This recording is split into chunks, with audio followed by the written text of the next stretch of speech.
Sarakya Chaksurun Militam Yena Tajmai Sri Gurave Namaha Sri Chaitanya Manovistam Stapitam Yena Bhutare Sayam Rupa Karamayam Dirati Swa Padantikam. I'd like to talk to you today about releasing and resting.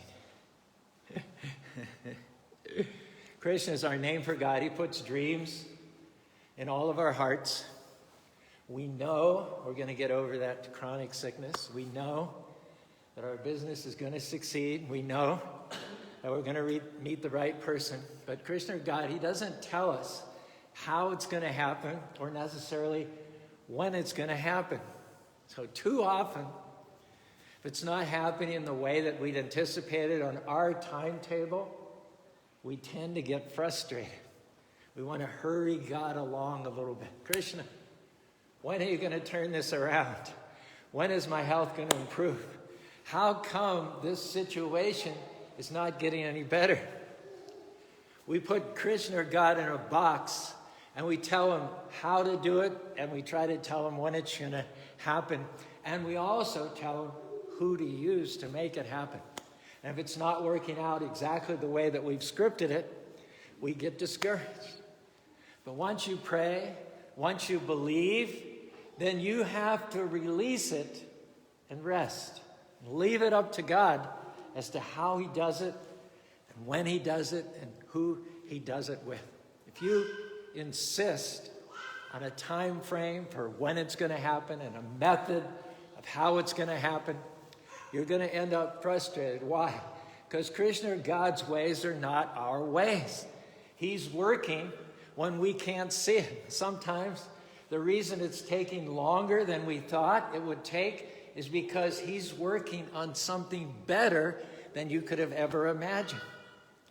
One of the things I've learned in my 74 years is to trust in God's timing and trust in God's ways. What God has promised, the dream that He put in your heart, it will come to pass, but it's not going to happen in the way that you think. It may not be when you had planned. So don't try to control the outcome, control the time frame. If you do, you're just going to live worried, lose sleep at night. You need to learn the art of releasing control, releasing having to have it happen in your way. Don't worry, God's already got it all figured out. He knows the end from the beginning. Here's the key. He doesn't give us the details. If you knew in advance how everything was going to work out in your favor, then you wouldn't need any faith, would you? If He told you 3 months from now there's going to be a huge breakthrough, that door is going to open. Right now it looks like you're going backwards, but there's a shortcut. There's going to be a sudden break that's going to catapult you forward. This person is going to show up and help you achieve what you wanted to achieve. Then what would happen? You just relax and say, okay, it's all going to work out. Well, why don't you do that now? Why don't you just relax and believe it's all going to work out right now without insisting that God, the supreme creator of millions and millions of universes, be accountable to you, to explain to you in advance what He's doing to bring your dreams to pass. He has it all planned out. He's doing things you can't see. There are good breaks coming, healing, favor, the right people. They're on the schedule, but you need to release control. Enjoy your life while you're waiting for things to change. And a good way to pass the time in faith, in love and trust is Hare Krishna, Krishna Krishna, Hare Hare, Hare Ram, Ram Ram, Hare Hare. What is it that upsets us? What keeps us up at night? Krishna is saying, whatever it is, just release it to me. I'm in control. I'm ordering your steps. I'm working behind the scenes. Even if it's meant for your harm, I know how to transform it in order to make it to be to your advantage. Those who have belief, it is said, enter into rest. Once you believe, you no longer have to figure everything out. You may not see anything changing right now. You may be tempted to worry. Resist that temptation. Dig in your heels and stay at rest. When you're at rest, what are you doing? You're showing Krishna or God that you can trust him. Maybe you're believing for your health to improve, but the medical report is not getting any better. You thought it would have happened by now. You could be worried, complaining, but instead you're thanking Krishna. You're declaring his promises. You're being your best every day. People don't even know that you have that illness, that you're taking that chemotherapy. Maybe that might just be what allows Krishna to work in a better way in your favor. And maybe when you're upset, when you're complaining, when you're going on Facebook, when you're worried about your finances, your health, that child is off course and you can't sleep, that's a sign that you've stopped believing. And the favors and the breakthroughs that God has coming your way, he orders them to stop. Wait a minute. Listen to what's coming out of his mouth. In order to reach the fulfillment of your destiny, you have to be at rest. You can't be in inner turmoil and get to where you need to go. Come to a place of peace. Trust God and not be worried. When you're in peace, you know that God or Krishna is in control. You know he's fighting your battles. You know that what he started, he's going to finish. Hare Krishna, Krishna Krishna, Hare Hare. Hare Ram, Ram Ram, Hare Hare. Well, true, I'm worried about my finances. I got laid off. I'm upset about the medical report. When is this pandemic going to be over? It's just getting worse. None of that is a surprise to Krishna. He hasn't brought you this far just to leave you. Release the worry. Release the frustration. Release having to know all the details. There will always, can I tell you, be situations you don't understand, problems that look too big, obstacles that seem permanent. Those are tests. Will you go through life worried, wondering if it's going to work out, discouraged because it's taking so long? Or will you enter into rest? Will you believe that Krishna is in control, that he will get you to where you're supposed to be? Sometimes we want something so badly, it gets us off kilter, out of balance. We're not going to be happy unless God does it our way. When that happens, you have to be able to put it on the altar. Don't let go of the dream. Don't let go of the ambition. Don't give up on the promise, but release control of how God is going to bring it to pass. He may not do it in a traditional way. Look at him there, standing in a threefold bending way with a quizzical smile on his face, a peacock feather tucked into his hair. If there's one thing you can glean from the Lord on the altar, it is that he is not predictable. You can't second guess him. He's full of surprises. 2 out of 3 of the tourists that enter the door downstairs, the question erupts from their mouth: how did this Hare Krishna temple get to be here in an area that's 90% Mormon? And I point them to a picture of Krishna, and I say, God has a sense of humor. He's a prankster. Don't expect that you can predict what he's going to do or how he's going to do it.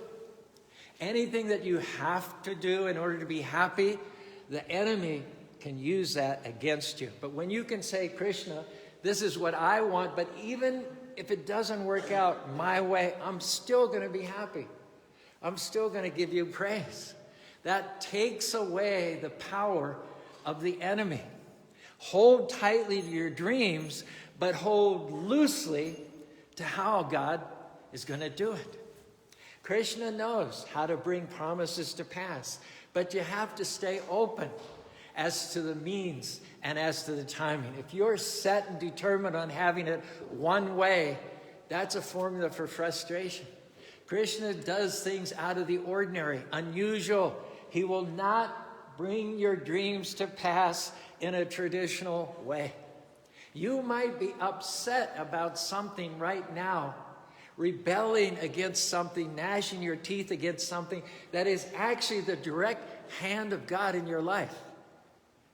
Did you ever wonder about this possible irony? It hasn't happened yet because Krishna is going to do something better than you think. The delay, the disappointment, the setback, it's not working against you, it's working for you. You need to release control of how it's going to happen. God does things out of the ordinary, unprecedented, unusual. You're not falling behind.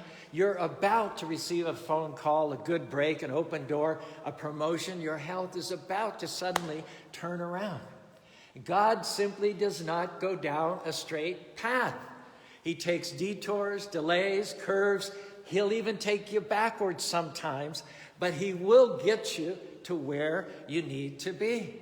There will be times when your back is to the goal. It feels like you're headed in the wrong direction. Krishna, I'm believing that I should go in this direction for promotion, for healing and freedom. But for a long time now, I've been going in the other direction. I'm in a pandemic. I'm seeing just the opposite. Well, don't get set on the method. The way you think it's going to happen may not be the way that Krishna is going to do it. And what you can't see is that path that's supposedly the wrong direction, there's another turn, and it's going to end up taking you, in fact, catapulting you in the direction that you need to go. And it's going to be better than you ever imagined. The reason that it's taking longer is because it's bigger than you thought, more rewarding, more fulfilling. Hare Krishna, Krishna Krishna, Hare Hare, Hare Rama, Rama Rama, Hare Hare. Doors aren't opening yet. We just don't know what God or Krishna is up to. We can't see what he's doing behind the scenes. People are coming against you. There's a pandemic. It's not getting better. It's getting worse. The trouble has not turned around. Your family member, that child, is still off course. Don't be discouraged by what's not changing. Keep in faith. Keep a good attitude. Keep your devotion. And your time is coming. There is a set time for God to favor you. A set time for him to heal you. A set time to turn the problem around. Now, if there's a right time, it means that there's also a wrong time. That means that if it hasn't happened yet, it wasn't meant to be. So instead of fighting where you are, why not embrace where you are? Krishna, I know that you're ordering my steps. I'm exactly where I'm supposed to be. Lord, I want to thank you that my set times are coming. I can promise you, Krishna's not going to be 1 second late. He's not going to accidentally miss your set time. Now, it's good to be passionate about your dreams and to pursue them. It's good to envision healing, freedom, breakthroughs, promotion, but don't be so consumed by the goal that you're not going to be happy on the journey, that you're not going to be happy while you're waiting for it to come to pass. Don't put your happiness on hold until everything lines up just like you envision it. Today, this moment, being here is a gift. Enjoy your life while God is working. Enter into rest, not uptight, not stressed out. Oh, when is it going to change? You have to pass the test of being happy where you are before Krishna can get you to where you need to be. You have to put your foot down and say, no, I'm going to enjoy this day. The pandemic is not going to stop me. These challenges, this bad break. Krishna, I know you're on the throne. I trust your timing. I trust your ways. Hare Krishna, Krishna Krishna, Hare Hare, Hare Rama, Rama Rama, Hare Hare. Our main scripture is the Bhagavad Gita, the Song of God. It takes place just on the eve of a great battle. Arjuna is the friend and devotee of Krishna. The Supreme Lord has descended onto the earth as the chariot driver of his friend Arjuna. And a conversation takes place on the battlefield which resonates down through the millennium right here to us at this point in time in Spanish Fork, Utah. The long-awaited time for war had arrived. A terrible fratricidal war in which brothers and cousins were going to be pitted before each other. And seeing the horror of it all before him, Arjuna looked across the battlefield at his relatives and his friends and his teachers arrayed against him, men who were like fathers, brothers, sons, and grandsons. And Arjuna was overwhelmed with compassion. How could he possibly kill his own kinsmen and friends? He felt weak, and this powerful warrior addressed Krishna in a trembling voice. My dear Lord, seeing my friends and relatives before me in a fighting spirit, I feel my limbs quivering and my mouth drying up. Sweat covered Arjuna's brow. His breath came in heavy sighs. The sight of old and respected personalities like Bhisma, Drona, Salya, and Balaka, all of whom he loved dearly, filled him with grief.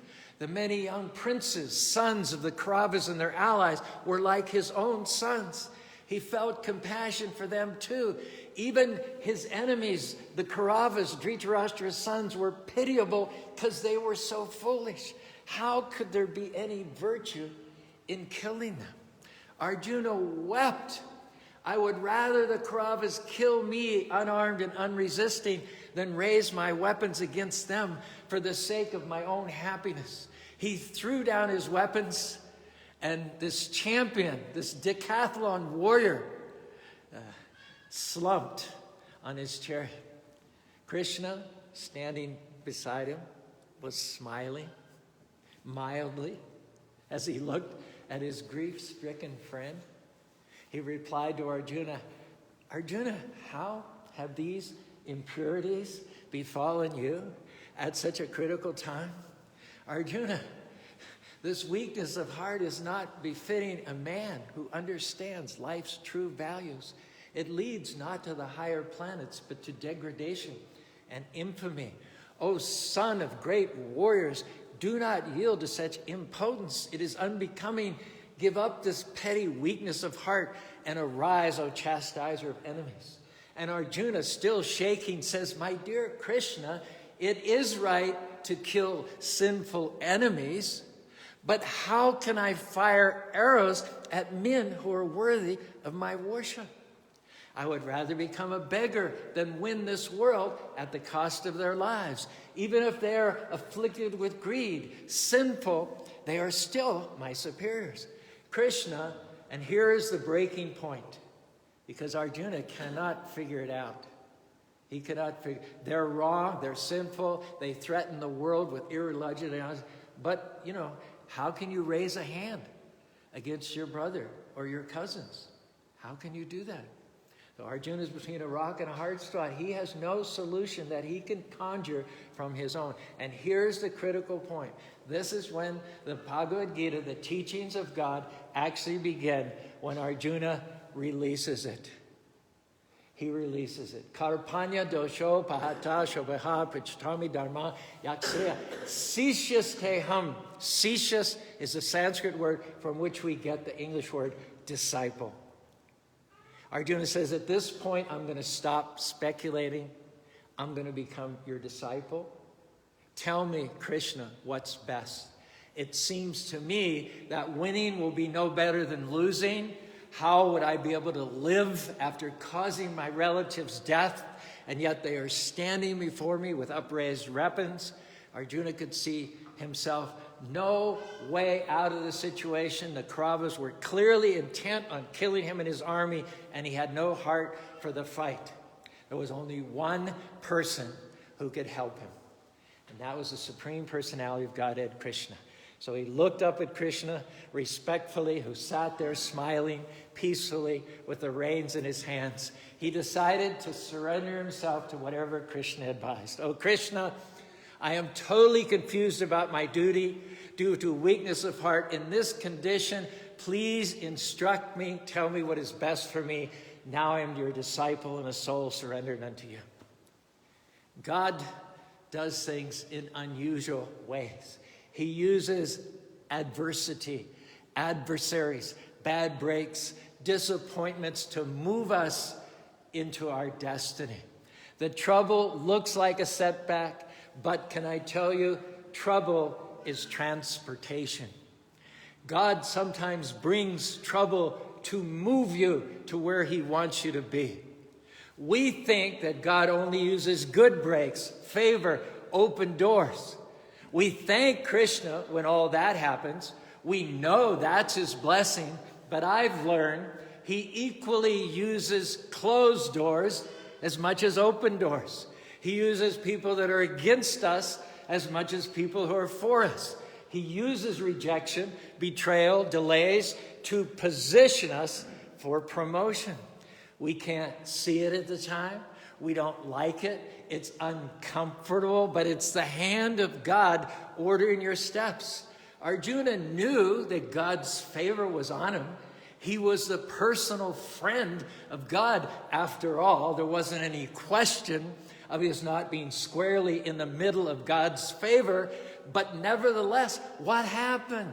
He was betrayed by his cousin brothers, cheated out of his kingdom, exiled to a foreign land for 13 years, falsely accused, opposed on the battlefield by his teachers. One bad break after another. Arjuna could have easily said, Krishna, where are you? What happened to my family? Why did all these people do me wrong? All these bad breaks happened, but Arjuna understood this principle. Rest. Don't resist. He never complained. He never got bitter. I'm sure during the 13 years of his exile, there were many lonely nights when he felt abandoned, forgotten. But deep down, he could still hear that small, still voice telling him, Krishna's in control. Krishna's got you in the palm of his hand. This is all a part of your destiny. If he would have tried to control it, tried to make it happen his way, he would have lived bitter, frustrated. Every day, he had to release the worry, release the frustration, release how he thought it would happen. 13 years later, he got his kingdom back. He removed his enemies. He tasted ultimate victory, vindication, restoration. But when you study his journey, you see all kinds of twists, turns, delays, detours, disappointments.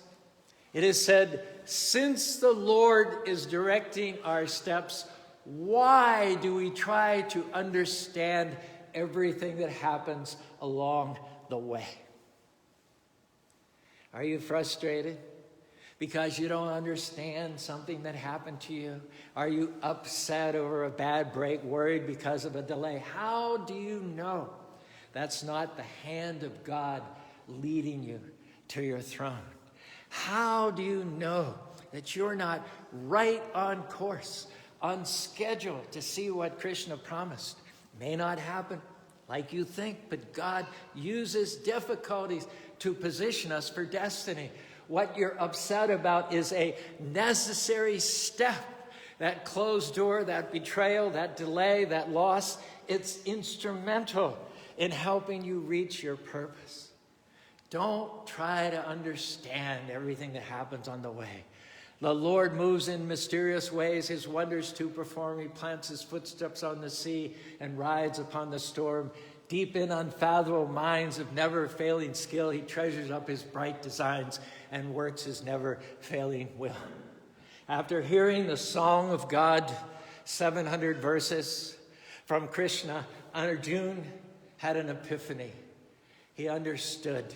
His effort to control the situation was born of ignorance.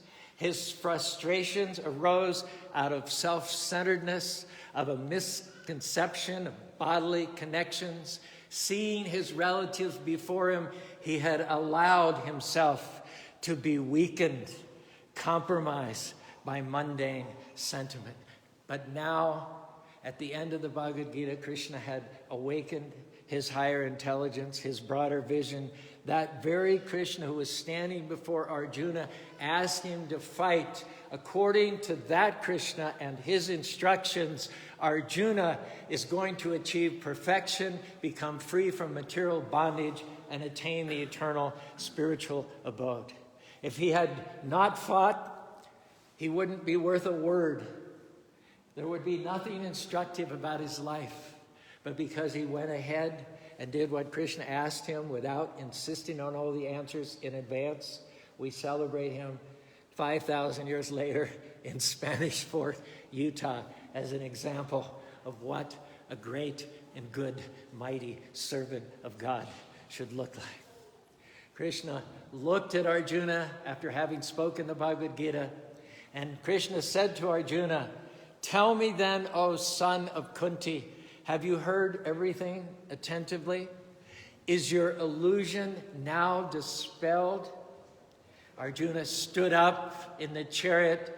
He reclaimed hold of his Gandiva bow and said, "Nashta moha shmitir labda tat prasharamai stito shmingata sandeha karisya se vachanam tava." Krishna, my illusion is now gone, and by your mercy I have regained my memory. I am now firm and free from doubt. I shall act according to your instructions.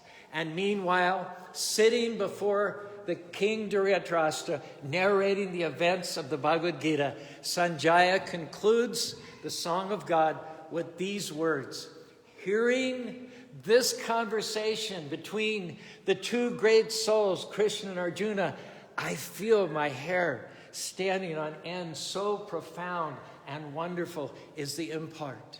My heart is thrilled upon remembering Krishna's wondrous form. I rejoice again and again. Wherever there is Krishna, the master of all mystics, and wherever there are those who keep him first class, there will certainly be opulence, victory, extraordinary power, and morality." That is my opinion. And isn't that what faith is all about? If that adversity was going to stop your destiny, well, Krishna or God would not have sent it in the first place. If that disappointment was going to keep you from your purpose, it would not have been allowed. God is seeing what you're made of.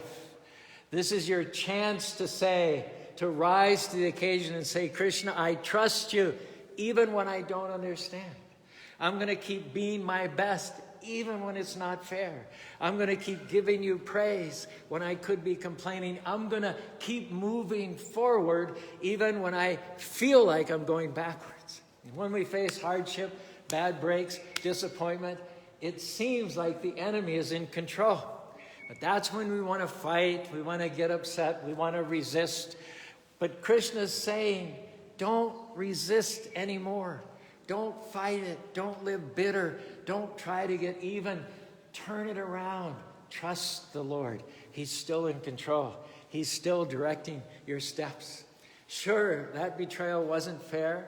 Why did God not stop it if it was unfair? Because he's using it to lead you to your destiny. You didn't like the disappointment. It looked for a while like the enemy was prevailing, like the opposition was holding you back, but you never know what God is up to. Now you can see that on the other side of the betrayal, the sickness and disappointment is a new level of your destiny. We just have to do our part and stop resisting and start resting. Sometimes we're trying to play God, straighten everyone out, vindicate ourselves, fix this situation at work. Krishna's saying tonight, just release control. He doesn't need your help. He's not looking for your advice. Let him fight your battles. You don't have to fight everything that comes your way. You can't become who you were created to be without setbacks, without bad breaks, without disappointments now and then. The good news is the enemy's not in control. The enemy is a pawn in the hands of the Almighty Lord. He is ordering your steps. Nothing happens without his permission. We on our side have to be mature enough to know when to resist and when not to resist. You're not supposed to fight every battle. God uses betrayals, closed doors, disappointments to move you into your purpose. Learn the art of not resisting, but resting. Don't try to control how it's going to happen. Release control. Be open and allow Krishna to do what he does best. Are you resisting or are you resting? Are you trying to control everything, upset because it's not happening your way, trying to force it? Why don't you trust what Krishna is doing? You may not understand it. It may not make sense net, but one day you'll see it was necessary for you to reach your destiny. It looked like a setback, but really it was a setup. In 1998, Bobby and I were poised to start the construction of this temple in Spanish Fork. We'd spent all the money in our bank account, $12,000, to excavate the site where the temple now sits. We were out of money. We had no other money to speak of. There were no other devotees living in Utah Valley at the time. There was a very small Indian community, and they were mostly in Salt Lake City. But we had one great asset, my wife, Bobby. Bobby was our ace in the hole. She's talented, she's self-assured, she's confident. Whether she does or not, she always gives the impression of having things well in hand. So we figured with Bobby heading the project and myself doing the fundraising with my charming smile, we might just barely pull off the construction of the temple over the course of a decade or so. Just at that time, Bobby discovered a mole on her ankle. Had a checkup, excision, biopsy. The oncologist told her she had stage 4 melanoma, gave her a year to live.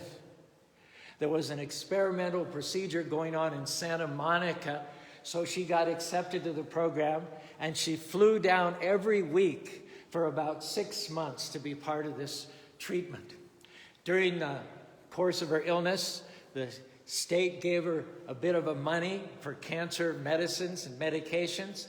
There was a credit card onto which about $1,500 was placed that she could use to deal with her cancer. We had a volunteer working here at the time who stole the card and cleaned out the $1,500 in order to buy drugs. We had no idea. Later on, we also figured out that he'd stolen $1,500 in cash from the food booth at our Festival of India at that time. Not only that, but at the time when we had announced the construction of the temple, some of our neighbors circulated a petition which had about 50 signatures to stop the temple construction, calling it an eyesore. We thought, what else could go wrong? The whole idea of building a world-class Krishna temple in an area that's 90% another religion sounds phantasmagoria. Something like that can only happen on a wing and a prayer, and now all these other things were coming against us. It was hard to see at the time, but those winds of those storms were blowing us to where Krishna wanted us to be. Krishna did not send those difficulties to stop us. He sent them to promote us, to show his power and goodness in a greater way. Anyone can build a temple in a foreign land, but Krishna wanted us to build it under a cancer death sentence after our money was stolen and against the opposition of the neighbors. Now, that's really something. Krishna was using those challenges to move us into our destiny. The trouble was transportation. Guess what? Vi's cancer went away. Here she is, strong and just as ornery as ever, 20 years later. The money that was stolen was replaced 1,000 times over. The neighbor's petition was rejected, and 2 years ago, we bought his house. He moved somewhere else, didn't like it, and came to me on bended knee, Caru, can I rent my house back from you? And I said, sure, Frank, we can do that for you. Felt like Joseph in Egypt, you know. Now, you're not going to understand everything that happens along the way. You have to release control. Don't fight everything worried. Why did this happen? Krishna knows what he's doing, has you in the palm of his hand. It may not happen as you planned, but where he's taking you is better than any place you've ever imagined. It is said, cast your burdens on the Lord, Release the weight of them. He will sustain you.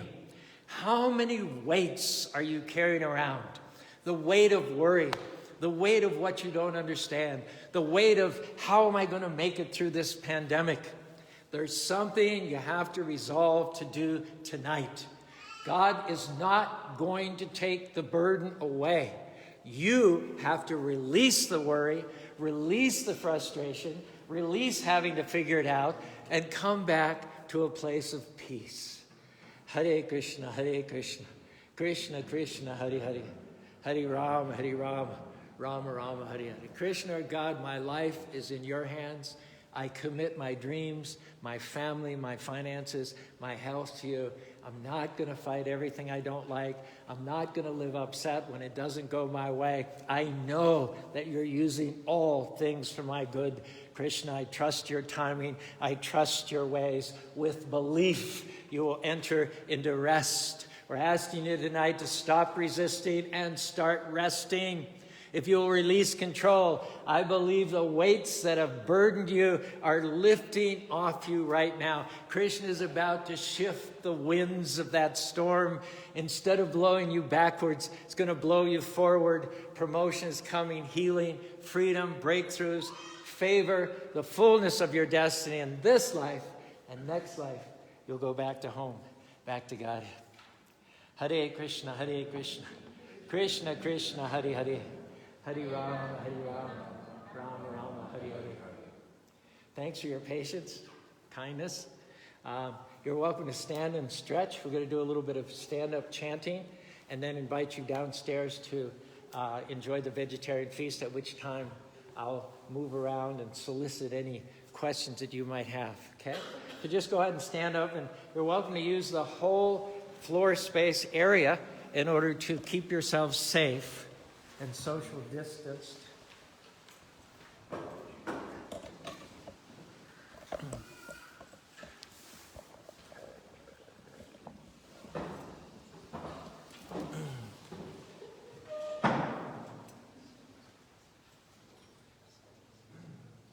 So this ceremony I'm going to chant is called the Bhakti ceremony. And if you're out, you also know the concept of consecration.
A.C. Bhaktivedanta Swami.